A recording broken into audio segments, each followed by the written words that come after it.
है guys, welcome to Indira education centre. दोस्तों, आज हम पढ़ने वाले हैं हिंदी व्याकरण का एक बहुत ही महत्वपूर्ण चैप्टर संज्ञा। संज्ञा को हम बहुत बारीकी से या इनके सभी महत्वपूर्ण तथ्यों को बारी बारी से देखेंगे और यह वीडियो देखने के बाद आपको कहीं से पढ़ने की ज़रूरत नहीं पड़ेगी। तो दोस्तों, इसी के साथ हम शुरू करते हैं। सबसे पहले देखेंगे कि संज्ञा क्या है। यह जो संज्ञा है यह क्या होती है, तभी हम समझ सकते हैं कि संज्ञा क्या है या संज्ञा के कितने भेद होते हैं। तो सबसे पहले देखेंगे संज्ञा क्या है। तो कहेंगे किसी व्यक्ति, वस्तु, स्थान या भाव का बोध कराने वाले शब्दों को संज्ञा कहते हैं। जिससे हमें क्या होता है, किसी व्यक्ति का बोध होता है या किसी वस्तु का बोध होता है या किसी स्थान का या किसी भाव का बोध होता है, उस शब्द को हम क्या कहते हैं, संज्ञा कहते हैं। अब उदाहरण के माध्यम से समझेंगे कि संज्ञा क्या होता है। जैसे मान लीजिए हमने कहा कि व्यक्ति का नाम, जैसे हो गया आपका राम, श्याम, सीता, गीता आदि, यह सब क्या है, व्यक्ति के नाम है, इसलिए यह क्या है, संज्ञा है। वस्तु का नाम जैसे कलम, कुर्सी, मेज, किताब, यह सभी क्या है, यह वस्तु है, तो यह भी क्या है, संज्ञा है। अब हम देखेंगे स्थान। तो स्थान का नाम देखेंगे तो जैसे दिल्ली हो गया, मुंबई हो गया, नेपाल हो गया, यह सब क्या है, यह स्थान का नाम है, इसलिए क्या हो गया, यह भी संज्ञा है। हम भाव को देखेंगे जैसे बुढ़ापा, भूखा, अपनापन, यह सब भी क्या है, इसमें क्या है, एक भाव झलक रहा है, इसलिए क्या, यह भी क्या है, एक संज्ञा है। तो दोस्तों देखेंगे हम कि संज्ञा के भेद कितने होते हैं। तो हम देखेंगे कि संज्ञा के कितने भेद हैं। कहेंगे कि मुख्य रूप से संज्ञा के 3 भेद होते हैं। दोस्तों आप कंफ्यूज मत होना, क्योंकि बहुत सी पुस्तकों में आपको डायरेक्ट दे दिया जाता है कि संज्ञा के 5 भेद होते हैं, लेकिन उसको आगे हम समझेंगे कि इस तरीके से 5 भेद होते हैं। लेकिन यदि पूछे संज्ञा के मूलतः या मुख्य रूप से संज्ञा कितने भेद हैं, तो वह 3 हैं। कौन कौन से हैं को बारी बारी से देखेंगे। तो पहला है आपका व्यक्तिवाचक संज्ञा, जातिवाचक संज्ञा और तीसरा है भाववाचक संज्ञा। अब इन तीनों के बारे में हम थोड़ा डिटेल से देखेंगे, या इससे पहले यह समझेंगे कि यह जो 5 प्रकार का बताया जाता है यह किस तरीके से है। हम कहेंगे कि अर्थ के आधार पर या कुल संज्ञा के भेद कितने होते हैं, आपके 5 होते हैं। या हम कहेंगे अर्थ के आधार पर या कुल संज्ञा कितने प्रकार की होती है, 5 प्रकार की। तो देखेंगे पहला है आपका व्यक्तिवाचक संज्ञा, दूसरा है जातिवाचक संज्ञा, तीसरा है भाववाचक संज्ञा और चौथा है आपका समूहवाचक संज्ञा। और 5वां देखेंगे तो 5वां है आपका द्रव्यवाचक संज्ञा। तो दोस्तों हमने देखा कि जिसमें मूलतः जो 3 प्रकार का है उसमें कौन कौन सा जातिवाचक संज्ञा और भाववाचक संज्ञा और व्यक्तिवाचक संज्ञा है, और ये जो 2 अन्य हैं ये समूहवाचक और द्रव्यवाचक। तो हमें इतना ध्यान रखना है कि यदि प्रश्न पूछे कि मूलतः या मूल रूप से या मुख्य रूप से संज्ञा कितने प्रकार की होती है, तो हम 3 प्रकार के बताएंगे।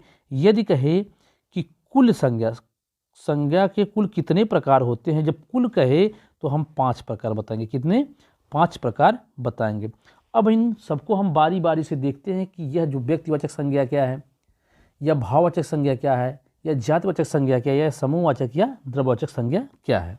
इनको हम डिटेल में देखते हुए चलेंगे और उदाहरण के माध्यम से समझते हुए चलेंगे। तो सबसे पहले देखेंगे कि व्यक्तिवाचक संज्ञा क्या है। ये जो व्यक्तिवाचक संज्ञा क्या है, जिस संज्ञा शब्द से किसी एक व्यक्ति, किसी एक वस्तु या किसी एक स्थान का बोध होता है उसे हम क्या कहते हैं, व्यक्तिवाचक संज्ञा कहते हैं। कहने का तात्पर्य है कि जिस शब्द से, जैसे मान लीजिए किसी व्यक्ति का नाम है या किसी वस्तु का नाम है या किसी स्थान का नाम है, लेकिन यहाँ पर होना क्या चाहिए कि सिर्फ एक व्यक्ति, मतलब एक व्यक्ति का नाम होना चाहिए या एक वस्तु का नाम होना चाहिए या एक स्थान का नाम होना चाहिए, तभी यह क्या होगा, यह व्यक्तिवाचक संज्ञा होगी। इनको उदाहरण के माध्यम से देखेंगे।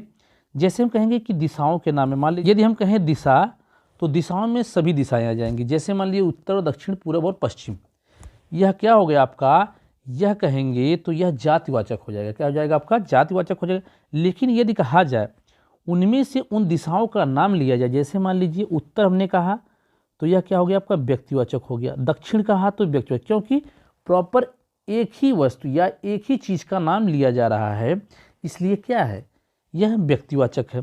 हम देशों के नाम में देखेंगे तो कहेंगे कि भारत, क्या कहेंगे, भारत, जापान और अमेरिका। यह क्या है, हमने सिर्फ एक देश का नाम लिया है। क्या हमने एक देश का नाम लिया, इसलिए क्या है, यह व्यक्तिवाचक संज्ञा है। यदि हमने कहा होता कि जैसे देश, हमने कहा होता देश में सभी देश आ जाते थे, जैसे इंडिया, पाकिस्तान, चाइना, सभी देश आ जाएंगे, तो यह जो क्या हो जाएगा, कब जातिवाचक हो जाएगा। लेकिन यदि सिर्फ एक देश का नाम लिया गया है तो वहाँ पर क्या हो जाएगा, आपका व्यक्तिवाचक संज्ञा हो जाएगी। अब आगे देखेंगे हम नदी के नाम। नदी, जैसे हमने नदी कहा तो नदी कहने पे क्या हो जाएगा, एक समूह बन जाएगा। लेकिन हम यदि कहेंगे कि एक नदी का नाम लेंगे प्रॉपर, जैसे गंगा, यमुना, सरस्वती, तो यह क्या है, सिर्फ एक नदी का नाम है, इसलिए क्या कहा गया है कि यह भी व्यक्तिवाचक संज्ञा है। पर्वतों के नाम देखेंगे तो पर्वतों के नाम में आपका देखिए हिमालय, एंडीज, हम पर्वत कहेंगे तो उसका वह समूह बन जाएगा। लेकिन यदि सिर्फ एक पर्वत का नाम लें तो क्या हो जाएगा, वह आपका व्यक्तिवाचक संज्ञा हो जाएगी। पुस्तकों के नाम में देखेंगे तो रामायण, महाभारत, गीता। यदि हमने कहा कि ग्रंथ, यदि हमने कहा कर दिया कि ग्रंथ या हमने कहा कि पुस्तकें, तो पुस्तकें क्या हो जाएंगी, एक समूह हो जाएंगी। लेकिन यदि हमने कहा कि सिर्फ रामायण, महाभारत या गीता, सिर्फ क्या है, यह सिर्फ एक ही पुस्तक का नाम आ रहा है, इसलिए यह भी क्या है, व्यक्तिवाचक संज्ञा है। समाचार पत्रों के नाम ली तो समाचार पत्र कहेंगे तो उसमें सभी समाचार, जैसे द हिंदू हो गया, आपका हिंदुस्तान हो गया, अमर उजाला हो गया, इस तरीके से सभी समाचार पत्र आ जाएंगे। लेकिन यदि हमने कहा कि अमर उजाला, तो हमने सिर्फ एक समाचार पत्र का नाम लिया, हिंदुस्तान सिर्फ एक समाचार पत्र का नाम लिया, इसलिए क्या है, यहाँ पर यह व्यक्तिवाचक संज्ञा है। हम देखेंगे महीनों या दिनों के नाम। जैसे हमने कहा कि जनवरी, मार्च, सोमवार या शुक्रवार। हमने कहा होता कि जैसे महीनों, हमने कहा होता कि महीनों के नाम हमने, तो महीनों के नाम में सब आ जाते, जैसे जनवरी, फरवरी, मार्च, सभी आ जाते। यदि हमने कहा कि सप्ताह, तो सप्ताह में सब 7 दिन आ जाते, जैसे सोमवार, मंगलवार, बुधवार, बृहस्पतिवार, सभी आ जाते, तो एक समूह बन जाता, तो वह व्यक्तिवाचक संज्ञा नहीं होती। लेकिन प्रॉपर एक महीने का नाम लिया गया है, एक दिन का नाम लिया गया है, इसलिए पर यहाँ पर क्या है, व्यक्तिवाचक संज्ञा है। नेक्स्ट देखेंगे जातिवाचक संज्ञा। कहेंगे कि जातिवाचक संज्ञा जो संज्ञा शब्द किसी प्राणी में व्यक्त भी आ जाते हैं, वस्तु या स्थान की पूरी जाति या समुदाय का बोध कराते हैं, उन्हें हम जातिवाचक संज्ञा कहते हैं। पूरी जाति का कहने का मतलब है कि जिस संज्ञा शब्द से किसी व्यक्ति, वस्तु या स्थान की पूरी जाति का बोध होता हो, उन्हें हम क्या कहते हैं, जातिवाचक संज्ञा कहते हैं। जैसे मान लीजिए आपका मनुष्य, जैसे कहा, हमने कहा कि मनुष्य, हमने कह दिया मनुष्य में सभी लोग आ जाएंगे, जैसे चाहे वह हिंदू हो, चाहे मुस्लिम हो, चाहे वह सिख हो, चाहे ईसाई हो, तो मनुष्य में क्या हो जाएंगे, किसी भी धर्म के होंगे वो होंगे, लेकिन मनुष्य में सभी लोग आ जाएंगे। यदि हमने कहा कि हिंदू धर्म या हमने किसी व्यक्ति का प्रॉपर नाम लिया होता तो वह क्या हो जाता, व्यक्तिवाचक होता। लेकिन यहाँ मनुष्य कहने पर क्या है, एक समूह झलक रहा है या एक पूरी जाति का बोध हो रहा है, मनुष्य जाति का बोध हो रहा है, इसलिए क्या है, आपका जातिवाचक संज्ञा है। जैसे हमने कहा लड़का, क्या कहा हमने, लड़का से भी क्या हो रहा है, एक पूरी जाति का बोध हो रहा है कि इसमें क्या है, लड़का कहने के बाद क्या है, उसमें अनेकों लड़के आ जाएंगे, इसलिए यह भी क्या है, जातिवाचक संज्ञा। जैसे लड़की, हमने कहा लड़की, तो यह भी क्या हो जाएगा, एक समूह बन रहा है या एक पूरी जाति का बोध हो रहा है, तो यहाँ भी क्या है, जातिवाचक। अध्यापक हमने कहा तो अध्यापक कहेंगे तो उसमें सारे अध्यापक आ जाएंगे, चाहे वो उनका नाम कुछ भी हो, या हम कहेंगे कि चाहे राजू, श्याम, राम, सब क्या है, सभी अध्यापक हैं, तो हम अध्यापक कहेंगे तो उसमें सभी अध्यापक आ जाएंगे, इसलिए क्या है, यह भी जातिवाचक संज्ञा है। जैसे हमें वस्तु का नाम देखना, तो हमने वस्तु का नाम देखेंगे, जैसे पंखा हो गया, कुर्सी हो गया, कलम हो गया, मेज हो गया, इन सभी में से जब हम किसी का नाम लेंगे, जैसे हमने पंखे का नाम लिया, तो क्या है, वह चाहे क्या हो, किसी भी कंपनी का पंखा हो, वह पंखा ही होगा, मतलब किसी भी कंपनी का। हमने यह नहीं कहा कि यह बजाज कंपनी का है या अलग कंपनी का है। यदि हमने एक प्रॉपर नाम लिया होता कि बजाज कंपनी का पंखा, तो क्या हो जाता है, वह व्यक्तिवाचक हो जाता। लेकिन हमने सिर्फ पंखा कहा तो क्या हो जाएगा, वह जातिवाचक हो जाएगा। जैसे हमने कहा कि भूकंप, बिजली, सुनामी, यह भी क्या हो जाएंगे आपके, यह जातिवाचक हो जाएंगे। जैसे मान लीजिए हमने स्थान के बारे में अगर देखना है कि जातिवाचक संज्ञा जो होती है वह स्थान को कैसे हम पहचानेंगे, तो जैसे मान लीजिए मंदिर, मंदिर में अगर मंदिर कहते हैं तो मंदिर से क्या होता है, एक पूरी जात का, मतलब मंदिर में सभी मंदिर आ जाते हैं, चाहे वह भगवान राम का हो, चाहे कृष्ण का हो, चाहे शंकर भगवान का हो, सभी क्या होते हैं, मंदिर कहेंगे तो सभी मंदिरों का बोध हो जाता है या एक जाति का बोध हो जाता है, तो उसे भी क्या कहेंगे, जातिवाचक संज्ञा कहेंगे। देश कहेंगे तो देश में अनेकों देश आ जाएंगे। जैसे मान लीजिए आपका भारत हो गया, पाकिस्तान हो गया, चीन हो गया, नेपाल हो गया, अमेरिका हो गया, सभी देश आ जाएंगे। इसलिए यहाँ भी क्या है, एक विशेष जाति का बोध हो रहा है, तो यहाँ भी क्या है, जातिवाचक संज्ञा है। बाजार कहेंगे तो बाजार में भी क्या है, बाजार में अनेकों दुकानें हैं या एक समूह है, बाजार का एक समूह या एक बाजार शब्द से एक अलग ही जात का ही बोध हो रहा है, इसलिए यहाँ भी क्या है, जातिवाचक संज्ञा है। नेक्स्ट देखेंगे भाववाचक संज्ञा। भाववाचक संज्ञा, इसको ध्यान से समझिएगा क्योंकि क्वेश्चन यहीं से बार बार पूछ लिया जाता है।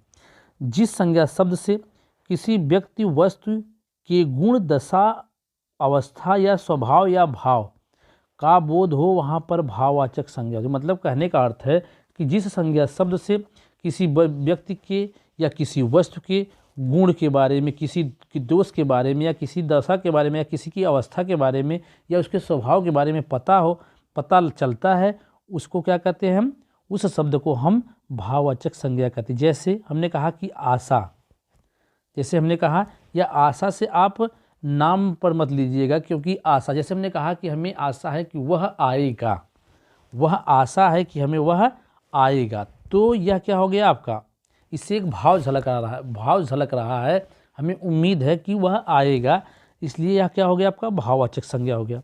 निराशा मान लीजिए आपका, जैसे निराशा, हमने कहा कि वह परीक्षा में फेल हो गया इसलिए वह क्या है, निराश है, या उसको निराशा हाथ लगी, इसलिए यह भी क्या है, एक भाव झलक रहा है, भाववाचक संज्ञा है। जैसे हमने कहा कि वह भूखा है, जैसे भूखा शब्द देखेंगे, वह भूखा है, इससे भी क्या एक भाव प्रकट हो रहा है, इसलिए यह भी क्या है, एक भाववाचक संज्ञा। जैसे हमने कहा कि अपनापन, हमने कहा कि उसमें अपनापन दिखता है, मतलब राम में या श्याम में क्या होता है, अपनापन दिखता है, उससे भी क्या होता है, अपनेपन का भाव प्रकट होता है, इसलिए वहाँ भी क्या है, भाववाचक संज्ञा है। तो इसी तरीके से हम पिटाई, लड़ाई, शीघ्रता आदि शब्द क्या हैं, यह सब भाववाचक संज्ञा। कुछ महत्वपूर्ण तथ्य देखते हैं इनके बारे में। कहते हैं कि भाववाचक संज्ञा जो होती है वह सदैव एक वचन होती है, या क्या होती है, हमेशा क्या होती है, एक वचन में होगी, वह बहुवचन में नहीं होगी। यदि किसी भाववाचक संज्ञा को बहुवचन के रूप में लिखा जाता है तो वह जातिवाचक संज्ञा हो जाती है।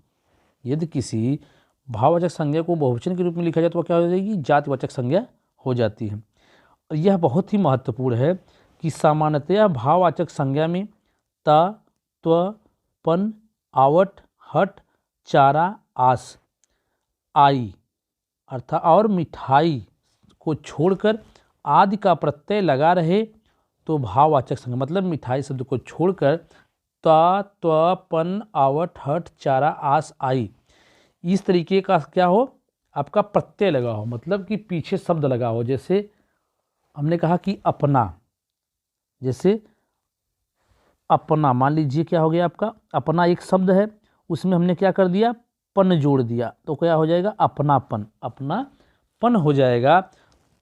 इसलिए यहाँ पर क्या हो जाएगा, यह भाववाचक संज्ञा होगी, यह क्या हो जाएगी, आपकी भाववाचक संज्ञा हो जाएगी।